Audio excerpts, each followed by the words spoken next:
And now we are live. We're live. Good morning, real closers. Good morning. Welcome back to Power Hour. We do this every Monday with Gustavo. And just a little bit of history. So Power Hour, the reason why we call it Power Hour, because it gets you started for the week, but also is the name of the company that Gustavo works with, right? It's his company, Power ISA. And today we have a nice topic, right? How to bonus an ISA. How do you keep let me Gustavo, you take it over, man. Yeah, definitely. Yeah. So it's an interesting topic. Good morning, everybody. Hope you're having a great start to your week. When you have an ISA, one of the biggest changes for team leaders, for real estate agents is that number one, it's a salaried position, right? It's a salary, whether you're hiring in-house, you're outsourcing, you're hiring remotely, overseas, doesn't really matter, right?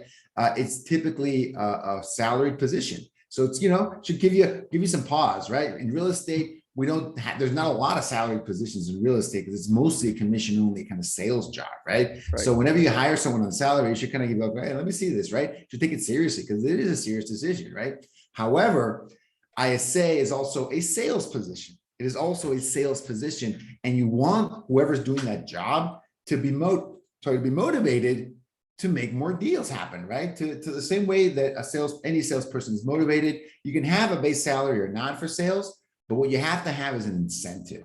Pay for play, right? Pay for performance. If the person is producing, they should make more money. If they're not producing, they should make less money. That's like a general thing about sales. That's the way sales works, right? And a lot of folks come to me with those kinds of questions. Gus, I totally understand that my ISA should have a bonus structure, but help me out here. What kind of bonus structure should they have, right? How can I incentivize? How can I properly incentivize my ISA to get to peak performance? How can I make that happen? And that's really, really important, guys, because you can actually mess this up as well. You can put in the wrong set of incentives. You can set yourself up, let me just call it non-success, set yourself up for non-success and kind of mess things up for your ISA if you don't think about this correctly, right? I'm gonna talk about ISA bonusing the way I talk about most ISA topics. There's one type of ISA role, which is the inbound lead conversion and appointment setting and follow up and nurture role. We call it the lead management role. That's one kind of ISA. The other kind of ISA that we specialize in is the outbound prospecting, the outbound cold calling ISA. So there are two different roles, and they are typically bonused differently as well. They're bonused differently. I'm going to start with the cold calling prospecting ISA, outbound prospecting ISA. They are typically making circle prospecting calls, calling expired, FSBO, calling absentee owners, really popular right now, for rent by owners, all these different sources, primarily to find sellers. That's kind of their goal, primarily to find sellers. And they can start with folks that are, again, it's a cold call. You're building the relationship, you're starting, they're qualifying the lead. Outbound prospecting is primarily a lead generation role, okay? Very different from lead management. Outbound prospecting is generally a lead generation role. You take a cold list, you turn it into new qualified seller leads for the database. That's the main thing they do. Yes, they can set appointments and there's more scenarios for that. But primarily, you're turning a cold list where you have no information about anybody, no real motivation on anyone, and turning it into a list of qualified sellers, qualified nurtures. Very important to understand that, because that's how you should incentivize and bonus them, right? There should be incentivized and bonus on generating those seller leads, okay? And you should always, for both kinds of ISAs, you should bonus on closing. Let me just start that way. It's the easiest bonus to set. They should be bonused a certain percentage, a certain dollar amount for every closing. In some places, you need to be licensed to do that, FYI. In other places, it doesn't really matter. So be aware of those things. But you should have some kind of an incentive every time a deal closes to pay your ISA, right? In addition to that, that's usually not enough, guys.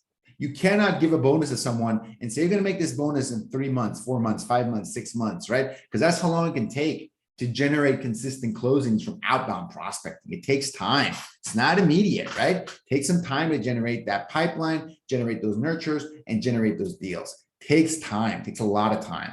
So what do you do then? You have to have a more immediate incentive, right? And we recommend the weekly bonus structure. Your ISA should be hitting their goals every single week. That's when they should be hitting their goals. That's when they should be making things happen. Every single week, guys. Every single week, your ISA should be making this work, and they should have a weekly goal. And for outbound prospecting ISAs, it should be amount of qualified seller leads brought in that week. That's it. It's as simple as that. They should have a goal. And for some markets, depending on how many people you talk to, it can be one qualified seller per day. That's the goal. If they make 5 qualified sellers that week, they get an extra bonus, right? Weekly bonus. If you're in a market, and some markets are different, they can generate 3 qualified sellers per day. Just depends how long it takes to talk to those people. Okay, if you hit 15 qualified sellers that week, great, you get a bonus. Every market's going to be a little bit different, but you have to have a weekly goal. And if they don't make that goal, thanks for participating. Good luck. You made your salary, you're working, you're close, but to get that extra compensation, you got to have that weekly goal nailed down. We've seen that model be super popular for ISAs for outbound. On the lead management side, the way you want to properly bonus your ISA, it's going to depend what they're calling, because inbound lead management, right? Leads coming from Google, from Facebook, from Realtor.com, Zillow.com, your own database. That is more of a lead conversion role. It's not a lead generation role, right? You're not generating a bunch of leads. Leads are coming in. Leads are coming to you from these internet lead sources, from your organic lead sources, from your own database networking, your open houses. They're coming in, coming in, coming in. ISA is not generating those leads. Big difference. The ISA is not generating those leads. Your ISA should be bonused on conversions. How many conversions of existing leads are they generating every week? And that's usually in the form of booked appointments. Usually in the form of booked appointments. How many leads did they convert of these inbound leads? Did they convert to an appointment, an in-person or at least a phone appointment that was attended appointments? And that can be, it's going to be less in the nurture. Let me tell you that. Typically going to be less. It can be 1 a day. It can be 2 a day, right? Depending on the lead sources you've got. For us, a good rule of thumb was for vanilla Facebook leads, like lead form leads from Facebook, the lowest, probably the lowest converting kind of internet lead that's out there.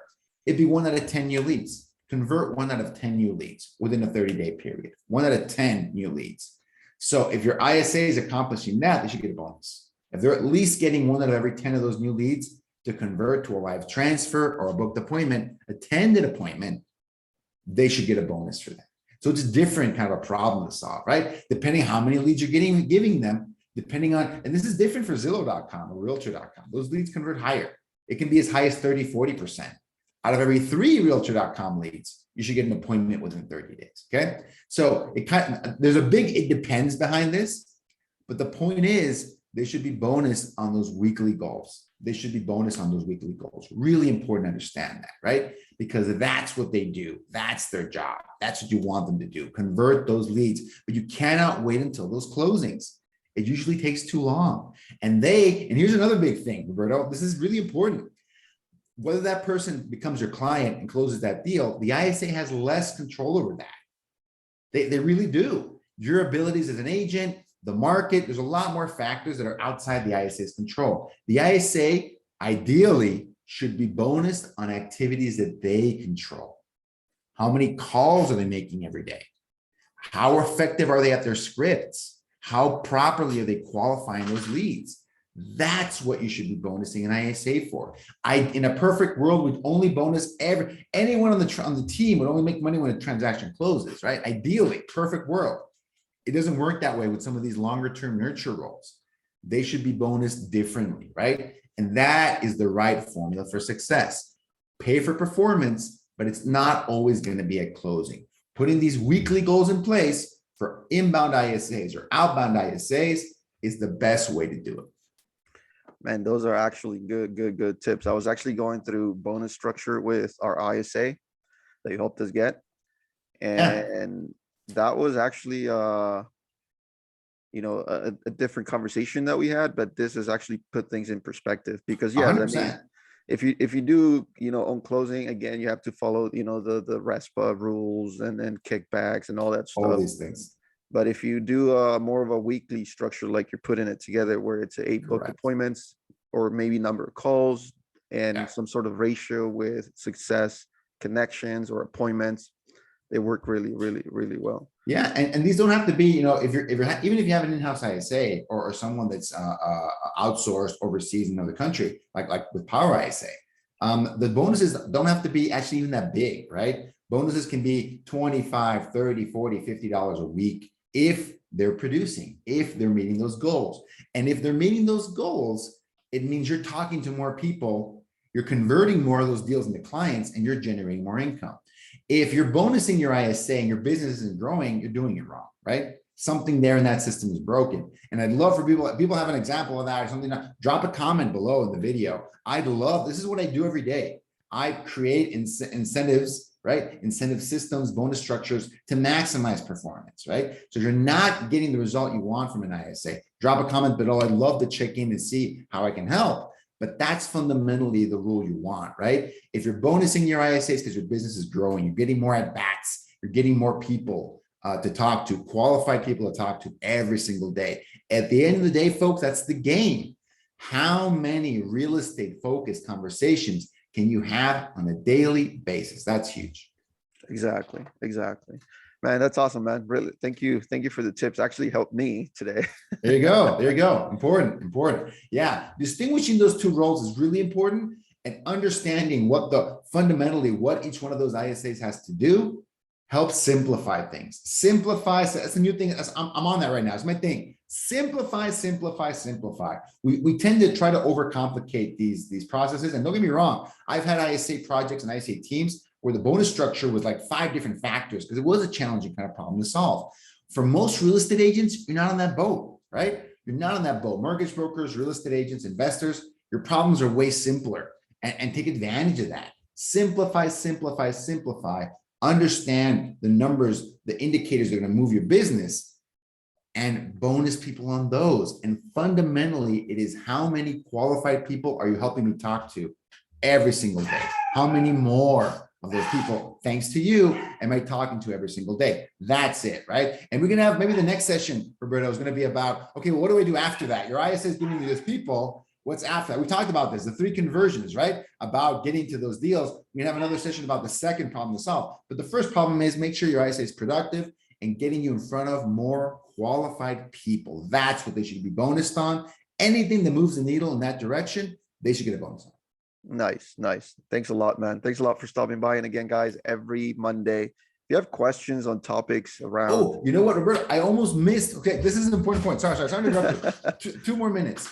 There's one question I get frequently, and it's you know, and I want to give my take on this. Typically, when people want a bonus in ISA, the first thing that occurs to them, and this isn't wrong, their head's in the right place. They go, I should obviously pay for every appointment or every nurture I get, every qualified lead. Thus, I should pay for one by, like if they make an appointment, they should get paid at that moment. In the agent's mind, it's the equivalent. If I close a deal, I should get paid. If they book an appointment, it's attended, they should get paid.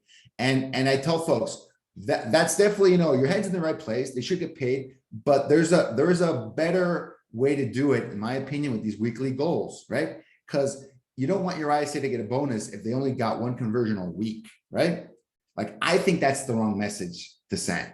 If they only got 1 appointment all week, good job, here's your bonus. Like, not really, right? Like you should have enough leads. This is when you need to know your numbers. You should have enough leads to set multiple appointments every week. Or if it's outbound calling, multiple qualified leads every week, right? It should be multiple. And if they do their job day in and day out, they should make it happen. Be careful with gaming those systems. Your ISA can put in a, so think about this. If your ISA only clocked in for 1 day in the whole week and they converted a lead, should they get bonus for that? Congratulations, great job. Well, I think it's more complicated than that, right? You don't want, I don't think someone should get a bonus if they only worked 1 day in the whole week. And make sure your bonus structure isn't set up that way. If they put in the full amount of work you expect and get the overall conversion rate, the overall goal you want day in and day out, they should absolutely get a bonus. So I'm always wary of the pay per unit, right? Pay per 1 conversion. I'm always wary. I don't love those. Although I do see some merit when we're talking about specifically booked appointments that are lower converting ones, where it's harder to find. There's some merit there and you can figure that out. But in general, most people should be bonusing on the whole week set of activities, the groups, did you overall meet a weekly target? And that's never just one, right? Right. I don't know any ISA campaign where their goal is just one nurture every single week, one converted appointment every single week. This doesn't work that way. So unless you're comfortable with that, you should make your bonus on some of these collections. I want to make that point, Roberto, because I get that question a lot. I should be bonusing per appointment, right? Well, per collection of appointments, right? Because it's not just one. It's not just about it one. makes sense. Like if they show up Monday and they book that one appointment and they still show up the rest of the week, but now it's like, hey, I already got my bonus, right? I mean, I'm good. I got some money coming in. No, you got to put in that work every day. You got yeah, to put in that work every day. And the funny thing about performance, Roberto, is that it never works where it's one a day. It just doesn't work. I wish it would work that way. We average about one a day. It means one day you're going to get 3, you might get 0 2 days. That's the way these things work. The averages are kind of funny that way, right? An average is never really what you get every single day. They got to put in the full week of effort. They got to put in, and they're going to get some zeros every now and then. That's okay. That's part of the process. That's why you got to look at these averages. So you don't trick yourself on something called recency bias. People don't know what that is. It means you're really attached to something that happened yesterday or the day before, and you miss the overall picture of what a person's doing in general. This is just applied to the ISA piece, right? If they get 2 zeros back to back, it doesn't mean you have to fire them. What have they done the last week, the last month, right? Look at the overall numbers. When I'm looking at performance of my sales team, my own teams inside my company, I don't look at timeframes less than 90 days. There's no point. There's too much noise, right? There's too many things that can go great in 1 month, and there's too many things that can go wrong in 1 month. If you're not looking at a collection of information, you might be leading yourself astray. So anyways, all that to say is that per appointment bonus, careful with that, because you might be incentivizing the wrong kind of behavior and the wrong kind of culture at the end of the day. Awesome. Cool. All right, with that said, couple minutes more.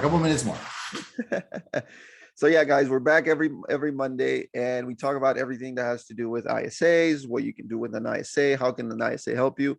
But above and beyond that, we talk about conversions, right? How can we maximize your prospecting? We talk a lot about prospecting, FSBOs, expireds, withdrawals, where to get lists.